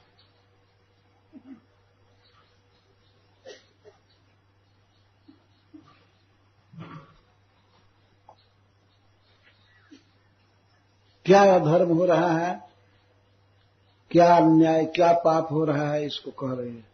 क्व वज्रसार सर्वांगौ मल्लौ शैलेन्द्र सन्निभौ क्व चाति सुकुमारांगौ किशोरौ नाप्त यौवनौ। क्व दो बार लगाया गया है, तो यह अति विषमता के लिए। कहां वज्र के समान कठिन समस्त शरीर अंगों वाले ये मल्ल, चारुण और मुष्टिक, जो हिमालय अथवा मेरु अथवा विंध्य पर्वत के समान कठोर हैं। वास्तव में ऊंचे उतने नहीं है कि हिमालय और मेरु पर्वत के समान हो, लेकिन स्त्रियों के मुख से निकल रहा है कि ये पर्वत के समान है। तो यह एक शैली है कहने की। मतलब बृहद आकार के हैं, इनका शरीर इतना मोटा मोटा, अफ्रीकन जैसा जो लोग होते हैं, काले काले, कहीं बड़े बड़े होते हैं। तो कहां ये गठीले शरीर वाले शैलेन्द्र सन्निभौ, पर्वतराज मेरु के समान। इसका मतलब है कि बहुत बृहद आकार है उनका और बहुत पत्थर जैसा कड़ा सब अंग है। तो वज्र सार, सार का अर्थ कठिन भी होता है। वज्रवत साराणी अंगानी जयो तव, वज्र के समान कठोर शरीर है इनका। और क्व चाति सुकुमार अंगौ, और कहां अति सुकुमार अंगौ, इन दोनों बच्चे के अंग अति सुकुमार हैं। अति सुकुमार हाथ, अति सुकुमार पैर या गर्दन, छाती, सब अति सुकुमार। किशोरौ नाप्त यौवनौ, और ये किशोर हैं, किशोर हैं, अभी जवान नहीं हुए हैं। न आप्त यौवनौ, जवान हो जाता है मनुष्य तो उसमें कुछ बल बढ़ जाता है, शरीर भी कठोर होता है। अभी किशोर अवस्था के हैं और जवानी नहीं प्राप्त हुई है, और इनके साथ ही युद्ध हो रहा है। कहां ये पहलवान और कहां ये बच्चे। धर्म व्यतिक्रमो यस्य समाजस्य ध्रुवम भवेत्। निश्चित ही समाज को, इस सभा में जितने लोग बैठे हैं उनको धर्म का व्यतिक्रम का दोष होगा। सबसे अधर्म हो रहा है। धर्म व्यतिक्रम का अधर्म, सबके द्वारा अधर्म हो रहा है। और यहां तक स्त्रियां कह रही हैं कि ये जो बैठे हैं चाहते हैं, इनके द्वारा तो अधर्म हो ही रहा है। इस सभा में अगर कोई रुका या प्रवेश किया वो भी महापापी है। इस सभा में आना नहीं चाहिए। तो इसी को कह रहे हैं कि धर्म व्यतिक्रमो यस्य समाजस्य ध्रुवम भवेत् जत्र धर्म समुत्तिष्ठेत् न स्थेयं तत्र करेचित्। इस समाज को निश्चित ही महान अधर्म हो लगेगा, महापाप लगेगा। जहां पर अधर्म आगे होता है, विकसित होता है, जिस सभा में, उस सभा में न स्थेयम, नहीं रहना चाहिए। तो हम लोग प्रवेश किए हैं, इस सभा में प्रविष्ट तो हो चुके हैं, लेकिन ये सभा ऐसी है कि यहां अगर कोई भूल से आ गया है तो कम से कम वो रुकना नहीं चाहिए। न स्थेयम, कर ही चित, किसी भी हालत में। इस तरह से जहां अधर्म होता है उस सभा में नहीं न स्थिर नहीं होना चाहिए। कोई व्यक्ति यदि भूल से किसी सभा में चला गया और उसमें पाप हो रहा है, अन्याय हो रहा है, तो उसको जितना जल्दी निकल कर भाग जाना चाहिए, न स्थिर। ऐसे तो उचित है कि उसमें प्रवेश ही न करे। आगे कहती हैं, न सभाम प्रविशेत प्राज्ञ सभ्य दोषान अनुस्मरन अब्रुवन ब्रुवन अज्ञो नरः किल विषमस्नुते। दूसरी बोल रही हैं, दूसरी स्त्री आपस में बोलती हैं, उस सभा में प्रवेश ही नहीं करना चाहिए जहां अधर्म हो रहा है। क्योंकि जो सभा में बैठते हैं लोग, उनके दोषों के विषय में अगर कोई कुछ न कहे तब भी पाप लगेगा। मौन रह जाए, अब्रुवन, गलती साफ हो रही है और गया सभा में और वह सभा के लोगों के दोषों को न कहे, अब्रुवन, चुपचाप रह जाए, तो किल विषम अश्नुते, पाप खाएगा, पाप का भागी हो। और ब्रुवन यदि बोलता है तब भी दूसरों की दृष्टि में नीचा बनेगा। जहां राजा है, राजा के आदमी है, तो क्या कोई कहे। इसलिए सभा में प्रवेश करना ही ठीक नहीं करना चाहिए। नहीं बोला तब भी पाप, और बोला तो हो सकता है उसी समय जेल में चला जाए पकड़ करके। और अज्ञ का अर्थ है न जानामी इति, और कोई कह दे कि हमको तो कुछ पता नहीं चल रहा है कि यहां क्या हो रहा है, यह भी एक पाप ही है। नहीं जानकारी होना सभा के दोष की, ये भी एक पाप ही है। आजकल के लोग तो ऐसे ही इसी पक्ष के होते हैं ज्यादा। हमको तो पता ही नहीं चलता क्या ये लोग कर रहे हैं, मीटिंग पर मीटिंग, हमें कुछ पता ही नहीं चलता है। इसको अज्ञ कहते हैं। इसीलिए सभा में प्रवेश ही न करे, यही ठीक है। कि प्रवेश करने पर या तो मौन रहेगा और नहीं बोलेगा और नहीं अपनी अज्ञता व्यक्त करेगा।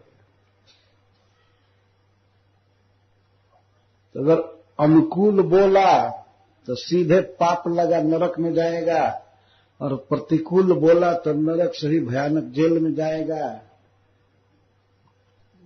और ये कह दे कि हमको कुछ समझ में नहीं आ रहा है इस विषय में, तब भी महापाप लगेगा।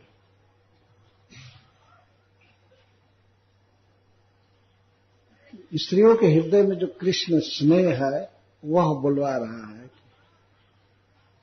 तो ऐसा ही लग रहा है कि हम गलती की सभा में आए, लेकिन भगवान के सुंदर स्वरूप को देखने की ऐसी लालसा है कि सभा से निकल भी नहीं सकती। सभा से निकल जाना यह भी एक बाइकाट करना है। सभा से निकलना भी एक अपराध है। तो ऐसे कहता है, कुछ बोलते सभा से निकल जाता है। कभी कभी हम सुनते हैं कि विधानसभा में या संसद में कुछ लोगों ने छोड़ दिया, बाहर चले गए। बाहर चले जाना भी एक कि हम सभा के विचार से सहमत नहीं हैं।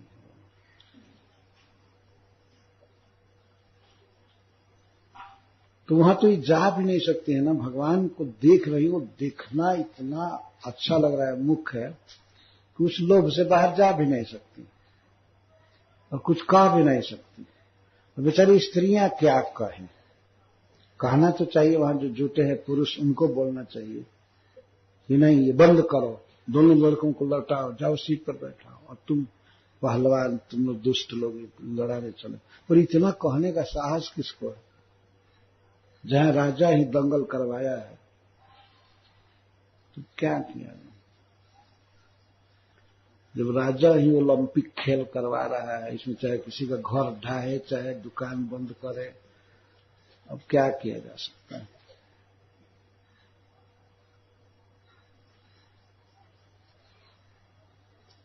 दिल्ली वालों के लिए मैंने सुना है कि अब खेल की तैयारी ही चल रही है। 2010 में कोई खेल होने वाला है, इसके लिए कोई गरीब वहां न रहे, कोई कुछ न रहे, बस खेल देख करके जनता जिएगी, खाएगी, यही विकास हो रहा है। क्या आदमी के मन में अज्ञान छाया हुआ है।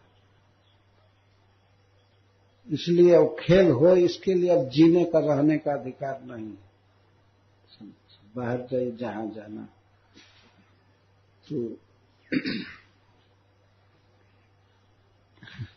ये सब बातें तो नहीं कहनी चाहिए। वास्तव में भगवान की लीला कहने के लिए बैठे हैं, पर स्त्रियां कुछ ऐसी बात कह रही हैं कि न सभाम प्रविशेत प्राज्ञ। यदि वास्तव में विद्वान है, समझदार है, तो उसको ऐसे सभा में जाना ही नहीं चाहिए। प्राज्ञ,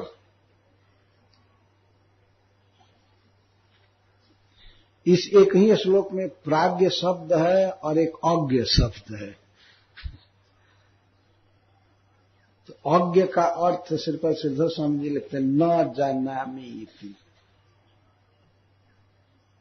कोई ये बोलता है कि मुझे पता ही नहीं चलता है क्या न्याय हो रहा है, क्या धर्म हो रहा है, तो अज्ञ और प्राज्ञ। तो प्राज्ञ के लिए ये उचित है कि सभा में जाए ही ना।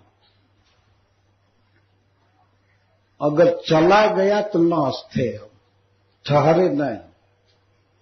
कभी कभी लोग भूल से चले जाते हैं, क्या हो रहा है, क्या तमाशा हो रहा है।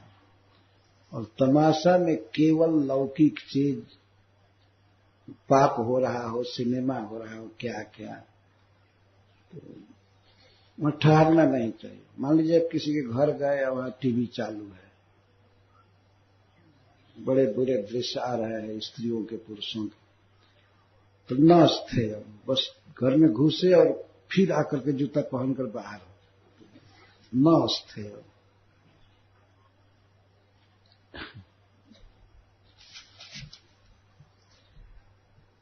अच्छा ये है कि प्रवेश न करे, और प्रवेश कर गया तो न स्थे, रुके नहीं, न स्थिर न।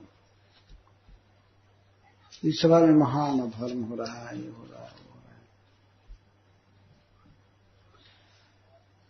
कुछ स्त्रियां वहां लगी निंदा करने, महापापी कंस को धिक्कार है, धीरे धीरे बोल रही थी, पापी यही सब कराया है, यही सब कराया है।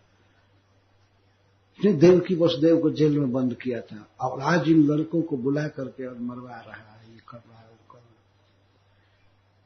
भूपम तत्र परे निनिंदु, हरीश्वर जी लिखते हैं, कुछ लोग राजा कंस की निंदा करने लगे। भूपम तत्र परे निनिंदु रपरे रंगम च धिक चक्रिरे, और कुछ लोग रंगशाला को धिक्कारने लगे।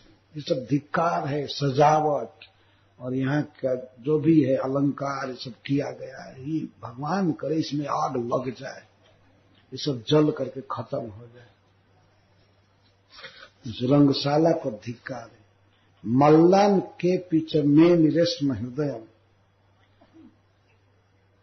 कुछ स्त्रियां कहने लगी, अरे मल्ल इनका हृदय पत्थर का है, कैसे कृष्ण पर मार रहे हैं, इनका हृदय पत्थर का है। कोई मल्लों की निंदा करती थी और कोई विधाता की निंदा करती थी। दुष्टम विधिम चोचिरे, विधाता के दो अर्थ है, एक तो कर्म की निंदा, एक कैसा विधाता है जो विधान किया, आखिर उसी ने लिखा होगा ये दंगल, ये विधाता को, ब्रह्मा को गाली दे रही है।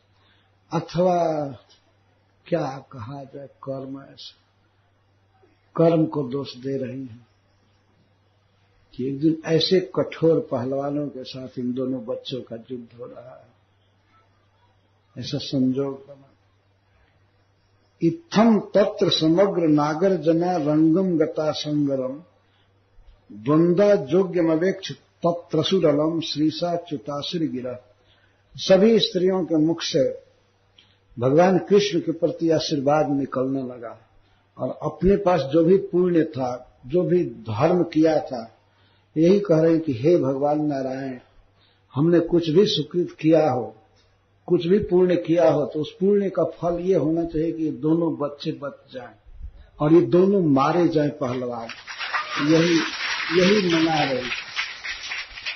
अच्युतासुर गिरा, अच्युत को, श्रीष को आशीर्वाद दे रही।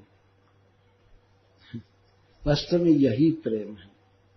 भगवान से प्रार्थना कर रहे हैं कि आप वास्तव में स्नेह करते हैं अपने भक्तों से। हम आपकी भक्ता हैं, हम आपकी पूजा की हैं, आज तक जितने भी पूजा की है, भजन किया है, उसका फल ये हो कि ये दोनों लड़के अपने शत्रु को मार दें, ये पहलवान मर जाए, या अकस्मात इनके ऊपर वज्रपात हो जाए, बिजली गिर पड़े, मर जाए, ऐसी व्यवस्था कीजिए। अथवा इनका हृदय फेल कर जाए, तो हार्ट अटैक हो, लकवा मार दे, लड़ न पाए। हे भगवान, सब आपके हाथ में है, आप ऐसी कृपा करें। तो अपने पुण्य को, अपने सुकृत को इस तरह कृष्ण की रक्षा के लिए दाव पर रखना, मनाना। हमने कुछ भी पुण्य किया हो तो उसके प्रभाव से इनकी रक्षा भगवान शिव से मना रही हैं।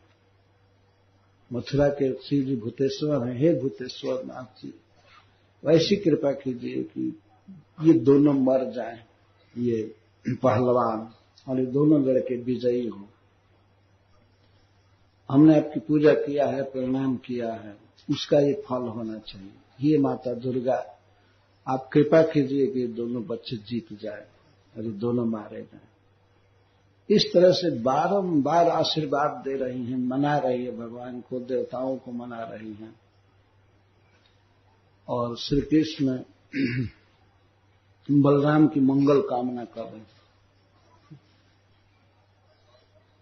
यद्यपि मथुरा की स्त्रियां पहले जानती हैं कि ये सर्वेश्वरेश्वर हैं, महान शक्ति है, अपरिमित बल है, और उस बल का प्रमाण भी जानती हैं, सुनी है मथुरा ब्रज की कथाएं, ब्रज में गोवर्धन धारण करने आदि, लेकिन फिर भी हरीश्वरी जी कहते हैं कि ये स्नेह का ऐसा बंधन, उल्टे मना रही है भगवान से, देवताओं से, अपने पुण्य के बल से चाहती हैं कि इनकी रक्षा हो। तो वास्तव में यही है भक्ति, यही है प्रेम। अगर कोई ये सोचे कि अरे भगवान है, अगर चारुण मार रहा है तो चिंता क्या बात, इनको घाव तो लगेगा ही नहीं, चिन्मय शरीर है। चिन्मय शरीर है और चारुण का घूसा या उसका घुटना पहुंचेगा नहीं कुछ। लेकिन ये सोचना, ये भक्ति नहीं है। जो मथुरा की स्त्रियां सोच रही हैं कृष्ण के विषय में, यही है भक्ति, यही सच्चा स्नेह है। और इसी तरह से पुरुष भी जो थे ये भी सोच रहे थे, लेकिन स्त्रियों का हृदय कोमल होता है, वो ज्यादा बोल रहे थे, आह बाप ये क्या हो रहा है, ये दादा ये क्या हो रहा है, ये क्या हो रहा है, इस तरह से ये क्या हो रहा है, ऐसा नहीं होना चाहिए। हे भगवान, हे नारायण, हे भगवान शिव, हे गणपति जी, आप प्रसन्न होइए, ईसा कीजिए, कीजिए, वो कीजिए। वास्तव में भक्ति हृदय का एक भाव है ना, हृदय में स्नेह है कृष्ण के प्रति। जो सारे जगत के मंगलकारी हैं, हित करते हैं, ऐसे प्रभु के की मंगल कामना स्त्रियां कर रही हैं। और ये दोनों कृष्ण बलराम ठीक से रहें और इनके प्रतिपक्षी मारे जाएं। इस तरह से बोल रही है। और बोलते बोलते अब कहती हैं,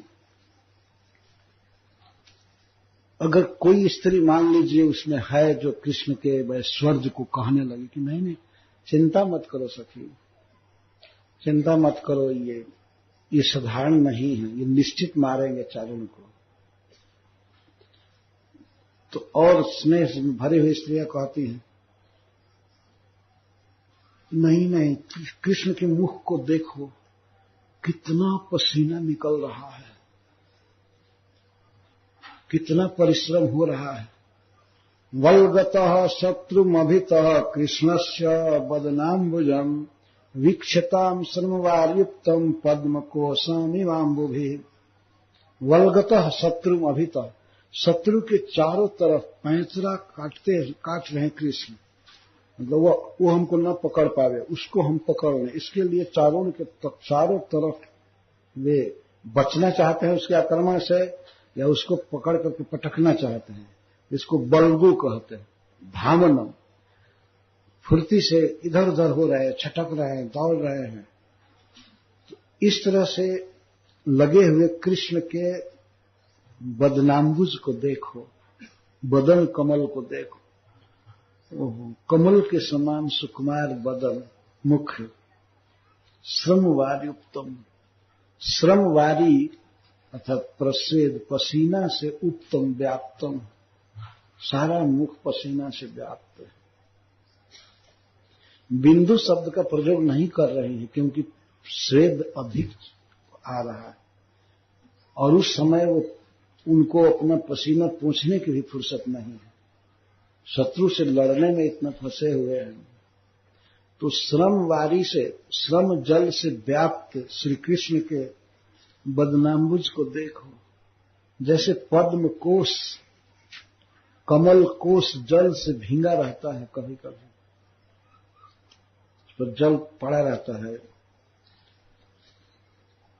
तो इस तरह से पद्म कोशन इमाम्बु भी, जल की बिंदुओं से पद्म कोश भींगा रहता है, ऐसे श्री कृष्ण का मुख पसीने से लथपथ है।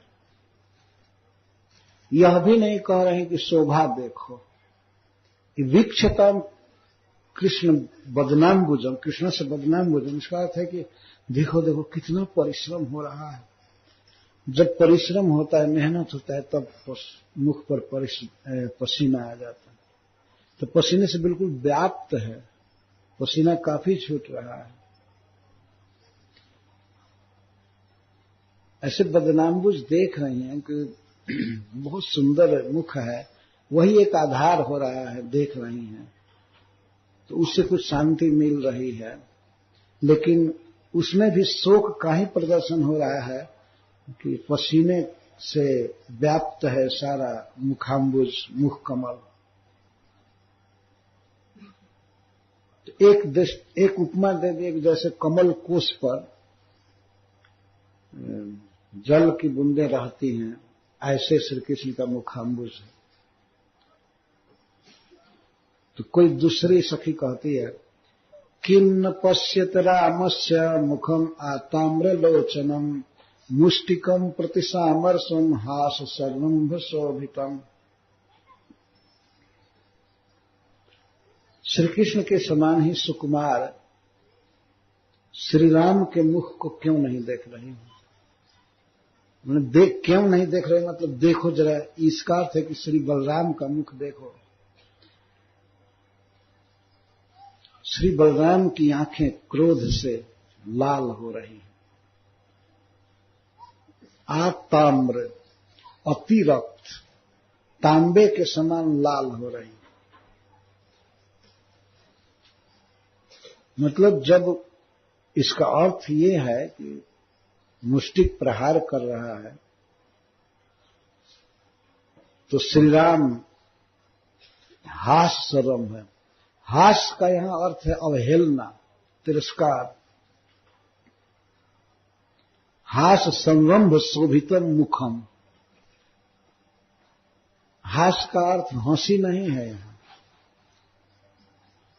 इस यहां अर्थ है अमर्ष, अवहेलना। अवहेलना में मुष्टिक को मारना या मुष्टिक के द्वारा इनकी अवहेलना, तो वो अर्थ नहीं है। हास का अर्थ है अवहेलना, तिरस्कार। मैं तुमको क्या समझता हूं, तुम मेरे आगे क्या हो, इस तरह की बात आना।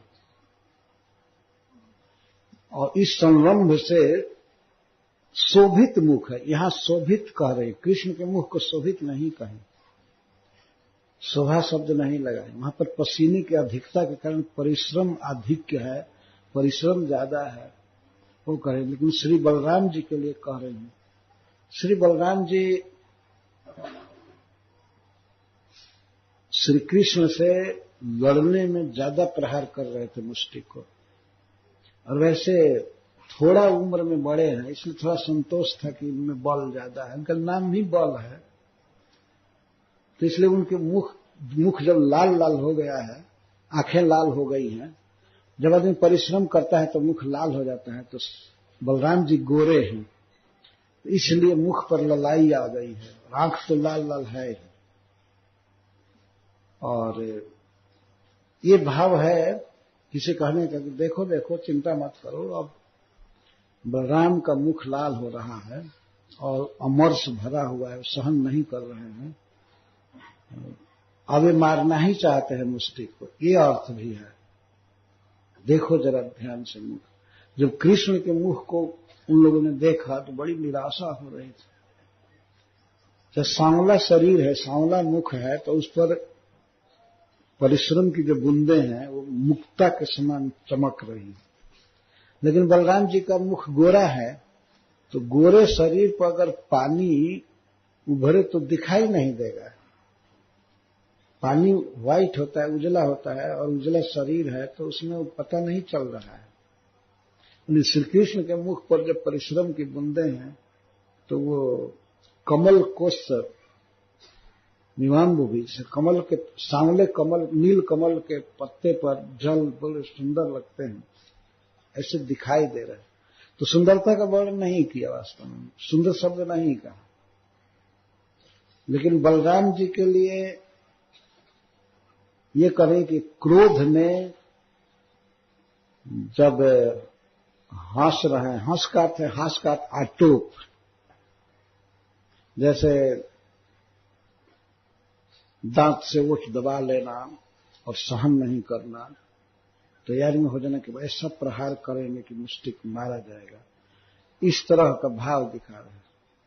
तो उनका मुख बड़ा सुंदर लग रहा है, जिसमें लाल लाल आंखें हैं और मुख पर भी लालिमा आ गई। तो उनको परिश्रम हुई उतना ही हुआ है जितना कृष्ण को हुआ है, और उनके मुख पर भी पसीने की बूंदें हैं, लेकिन वो दिखाई कहां पड़ती है। गोरा शरीर पर गोरा जल दिखाई नहीं पड़ रहा है, सांवले शरीर पर तो बूंद मुक्ता के समान, मोती के समान चमक रहे हैं। तो यह अंतर है। तो इस प्रकार से वर्णन करते करते अब गोपियों का भाग्य और अपना अभाग्य, हमको ऐसे समय में कृष्ण बलराम का दर्शन मिला जब ये दोनों सुकुमार बड़े दुख में हैं। दुख के अनवसर पर हमें दर्शन हुआ है। तब गोपियों के भाग्य का स्मरण होने लगा। धन्य हैं गोपियां जो सुख के समय में श्री कृष्ण बलराम को देखती थी। वन में जाते थे, वन से आते थे, कोई भार नहीं, स्वच्छंद इच्छा से चल रहे हैं, बांसुरी बजा रहे हैं, खेल रहे हैं। गोपियों ने उस समय देखा इनको, कृष्ण को, और हम दुख के समय देख रहे हैं। ये दुख है ना, बेचारे जब भीड़े हैं पहलवानों के साथ जीतने की कोशिश कर रहे हैं,